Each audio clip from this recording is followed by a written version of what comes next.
Hello दोस्तों, आज सबसे बड़ी डिबेट जो कि क्रिप्टो वर्ल्ड में हो रही है वजीरेक्स वर्सेस बाइनेंस के बारे में बात करने वाले हैं। वजीरेक्स जहां एक तरफ इंडिया का सबसे बड़ा एक्सचेंज है, नंबर वन एक्सचेंज है, वहीं बाइनेंस दुनिया का सबसे बड़ा नंबर वन एक्सचेंज है। और इन दोनों के बीच में अभी काफ़ी गड़बड़ चल रही है, काफ़ी डिबेट हो रही है ट्विटर पर, वो भी ओपनली। अब इससे नुकसान हो रहा है यूजर्स को, क्योंकि नुकसान इस तरह से भी हो रहा है कि अगर असेट्स के रूप में नहीं हो रहा तो कम से कम पैनिक सेलिंग तो हो ही रही है, या फिर पैनिक इन्वायरमेंट तो बना हुआ है, लोग परेशान है कि करना क्या है। तो सारा सोल्यूशन इस वीडियो में मिल जाएगा और सारी डिटेल में बात करेंगे कि आखिर होने क्या वाला है इनके साथ में। तो काफी ध्यान से देखना, लास्ट तक बने रहना वीडियो में। फिलहाल अगर प्राइस की बात करें, जो WRX टोकन है जो कि वजीरेक्स का खुद का टोकन है, तो उसकी प्राइस काफी ज्यादा डाउन जा रही है। और इससे पता चल गया कि जो वजीरेक्स की हालत है वो खराब है, और यहाँ से जो ट्रांजेक्शन है वो काफी ज्यादा हो रहे हैं, और इवन विड्रॉल भी काफी ज्यादा हो रहे हैं, ये भी देखा गया है। अब सीधे सीधा जो अपडेट्स है, जैसा कि आप बाइनेंस जो सीजेड बाइनेंस वो ओपनली ट्विटर पर हर चीज को रिप्लाई कर रहे हैं। जो निश्चल सेठी यानी कि जो वजीरेक्स के CEO हैं वो बोल रहे हैं, उनका रिप्लाई सीजेड बाइनेंस बाकायदा कर रहा है ओपनली ट्विटर पर। अब इन दोनों के बीच में जो लड़ाई हो रही है सारी कुछ, जैसा कि आप देख सकते हो, पूरा आप ट्विटर पर पढ़ ही लोगे वैसे,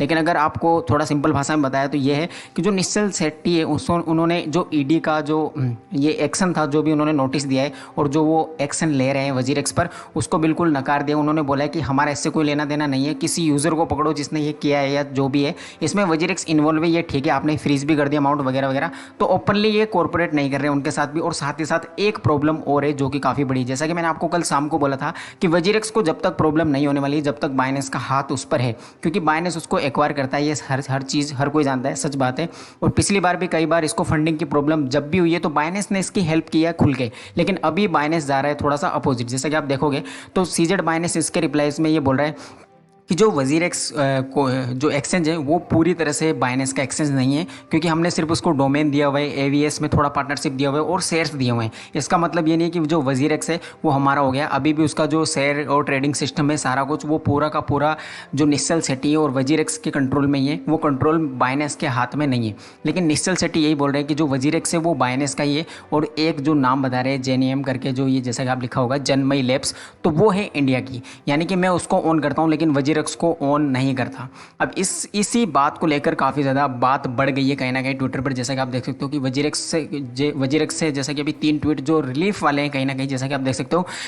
note with standing the action taken by the ED. तो ये कहीं ना कहीं रिलीफ है इन टर्म्स ऑफ, अगर यूज़र के बेसिस पर अगर हम देखें कि जो वजीरेक्स है वो ओपनली बोल रहा है अपने यूज़र को कि यूज़र के रिगार्डिंग जो भी है ये विड्रॉल डिपॉजिट ये सब काम करेंगे जैसे कि यूजुअली ये काम कर रहे थे, तो सारा कुछ और फर्दर जो भी प्लान होगा वो हमेशा यूज़र के इंटरेस्ट में होगा, यानी कि उनके फेवर में होगा, ऐसा इन्होंने बोल दिया। इससे हो सकता है कि यूज़र को थोड़ा रिलीफ मिल जाए, लेकिन प्रॉब्लम ये है कि ईडी के अगेंस्ट ये बात कर रहा है कहीं ना कहीं जो स्टेटमेंट है। अब भैया गवर्नमेंट है, गवर्नमेंट से पंगा कोई लेगा, और खासकर क्रिप्टो, क्योंकि क्रिप्टो पर तो वैसे ही इंडिया में थोड़ी हालत ख़राब है, क्रिप्टो पर तो वैसे ही जो बैंक वगैरह है वैसे ही थोड़ा गुस्सा खाते रहते हैं हमेशा, ये तो आपको पता ही होगा। और ये सारी चीज़ें चल रही हैं, तो इस सिचुएशन में दोस्तों जो बाइनेंस है वो सोल्यूशन दे रहा है कि आपको जो वजीरेक्स का जो, अगर आपको रिस्क नहीं लेना है तो आपको वजीरेक्स पे आपका जितना भी पोर्टफोलियो है उसको किसी अदर एक्सचेंज पर ट्रांसफर कर लेना है। अब कुछ लोगों की ये भी डाउट थी कि कोइन स्विच पर नहीं कर सकते हैं फिलहाल, और कोइन DSX पर भी अभी जो क्रिप्टो, कहने का मतलब क्रिप्टो जो डिपॉजिट विड्रॉल का सिस्टम है वो बंद है कहीं ना कहीं, आप सिर्फ सन क्रिप्टो पर ये कर पाओगे कहीं ना कहीं। और अगर आप फॉरेन एक्सचेंज यूज़ करते हो जैसा कि OKX बाइनेंस कोई भी, तो उनमें तो आप बाकायदा कर ही सकते हो, तो आपको कर भी लेना चाहिए, क्योंकि आपको रिस्क नहीं लेना चाहिए मेरे हिसाब से, क्योंकि ये लड़ाई और भी बढ़ सकती है आगे जाके। और ईडी का क्या एक्शन आता है वो मुझे नहीं लगता कि काफ़ी ज़्यादा पॉजिटिव रह सकता है, वो कहीं ना कहीं नेगेटिव होने वाला है, और इससे वजीरेक्स को काफ़ी बड़ा झटका लग सकता है। जैसा कि ऑलरेडी WRX जो कॉइन है उसका प्राइस जो है काफ़ी नीचे जा रहा है, वो भी एक काफ़ी बड़ा झटका है ऑलरेडी। जैसा कि आप देख सकते हो निश्चल सेठी जो है कंटिन्यूसली बता रहे हैं, जैसा कि इन्होंने बोला सीजेड बाइनेंस ने कंटिन्यूसली, कि अगर हम वजीरेक्स का जो डोमेन है अगर उसको सीधा क्लोज कर देते हैं तो सारा का सारा KYC विड्रॉल वगैरह सब कुछ ये बंद हो जाएगा। कहने का मतलब जो ट्रेडिंग वगैरह है वो बिल्कुल क्लोज हो जाएगी। कहीं ना कहीं जो वजीरेक्स एक्सचेंज है, जो ऐप है, सॉफ्टवेयर है, वो पूरा नया बनाना पड़ेगा इनको। और लिक्विडिटी की रही बात तो भैया वो कहाँ से अरेंज होगी, कैसे सफल होगी, ये काफ़ी प्रॉब्लम हो जाएगी, और इसमें लॉस भी हो सकता है यूज़र्स का। तो इन्होंने बोला है कि इट हर्ट्स यूज़र्स अगर ये ओपनली अगर उसको क्लोज कर देते हैं तो इन्होंने बोला है निश्चल सेठी ने वहाँ पर, happy to solve it publicly to solve everyone is aware, transparency win. अब ये बोल रहे कि ट्रांसपेरेंसी विन, जैसा कि इन्होंने बोला है कि मतलब जैसा कि वो जो सीजेड बाइनेंस के CEO उन्होंने बोला कि जो साइन अप है KYC वगैरह ये सब हमारे अंडर में नहीं है, ये कहीं ना कहीं जो वजीरेक्स के अंडर में है। तो ये बोल रहे कि अगर ऐसा है तो भैया कर दो, फिर हमें कोई प्रॉब्लम नहीं है उससे। जैसा कि बोल रहे हो, are you open to closing deal by acquiring Genmi India then, तो ये बोल रहे हैं कि जो जेनमई इंडिया है इसका भी डोमेन कहीं ना कहीं वजीरेक्स से इन्होंने ऑन कर रखा है, सॉरी जो बाइनेंस है उससे ऑन कर रखा है, लेकिन इसको डिनाई कर रहे हैं सीजेड बाइनेंस के सीईओ। तो ये बोल रहे हैं कि अगर ऐसा है तो फिर आप क्लियरली इसको बताओ कि आपका नहीं है वो, ताकि वो मेरा हो जाए, ऐसा टाइप का। तो इनमें कहीं ना कहीं आपसी लड़ाई चल चुकी है और इसके रहते यूज़र्स को काफ़ी कहीं ना कहीं टेंशन हो रही है, और हो रही है ऑफकोर्स, क्योंकि मेरा खुद का भी जो पोर्टफोलियो थोड़ा बहुत था, हालांकि ज़्यादातर मेरा कॉइन स्विच पर था इंडियन एक्सचेंज की अगर बात करूँ तो, और थोड़ा बहुत था सन क्रिप्टो पर, और ज़्यादातर बाइनेंस ओके एक्स पे पड़ा हुआ है, कुकॉइन पर, और बाकी और भी एक्सचेंज है, हॉटबिट वगैरह मैं तो काफ़ी यूज़ करता हूँ, क्योंकि मेरा थोड़ा स्ट्रेटेजी थोड़ा अलग है कमाने का, तो वो मेरे ऊपर है। बाकी आप अपने इंटरेस्ट से कीजिए, डिस्क्रिप्शन में आपको लगभग सभी के लिंक मिल जाएंगे, तो आप अपने हिसाब से सिलेक्ट कर लो। लेकिन फिलहाल मैं भी आपको यही एडवाइस करना चाहूँगा कि जो वजीर एक्स है वहाँ से आप भले कुछ दिनों के लिए ही सही, और हाँ एक चीज़ और, किसी भी टोकन को ऐसे मत कर लेना, अगर आप बाइनेंस में जा रहे हो फिर तो आपको टेंशन है नहीं, आप